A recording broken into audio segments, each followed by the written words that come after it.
পুনৰবাৰ আমি সুৰাৰ বিপণীৰ বাবে ইয়াত উপস্থিত হ'বলগীয়া হৈছে। ইয়াতকৈ আৰু লজ্জাজনক কথা নাই। একেমুখে আবকাৰী বিভাগৰ তেখেতক সকীয়াই দিছোঁ। আজিৰ পিছত যদি এই সুৰাৰ বিপণী ইয়াত খোলাৰ ব্যৱস্থা গ্ৰহণ কৰে, আমি সদৌ অসম ছাত্ৰ সন্থাই কৈছোঁ, আমি আহি তলা মাৰি দিম। তাৰপিছত কোনোবাই কি কৰে নাজানো, ইয়াত কথা আমি প্ৰতিবাদকাৰী ইয়াত যিমান আছোঁ তলা মাৰি দিম। কাৰণ ছাত্ৰ ছাত্ৰীৰ সুৰক্ষিত ভৱিষ্যতৰ কাৰণে আমি সদৌ অসম ছাত্ৰ সন্থাই সদায় মাত মাতি আহিছোঁ, বা ইয়াত উপস্থিত থকা ছাত্ৰ সংগঠনসকলে আমি মাত মাতি আহিছোঁ।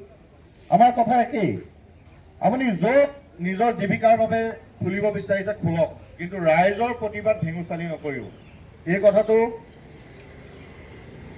প্ৰতিবাদকাৰীৰ এই কথাবিলাক নিৰ্দিষ্ট বিভাগ যি সুৰাৰ দোকানৰ পাৰ্মিশ্যন দিছে, আৰু যি মানুহে এই ঠাইত দুখন বিদ্যালয়ৰ মাজত এই ঠাই টুকুৰা দিছে, তেখেতৰো আচলতে ইয়াত জড়িত থকা বুলি অনুভৱ কৰিছোঁ।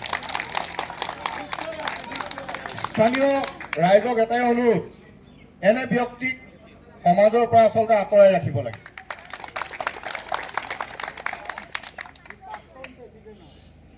কাৰণ দুখন বিদ্যালয়ৰ মাজত ডিষ্টেঞ্চ কিমান সেইটো আমাক বুজাই লাভ নাই।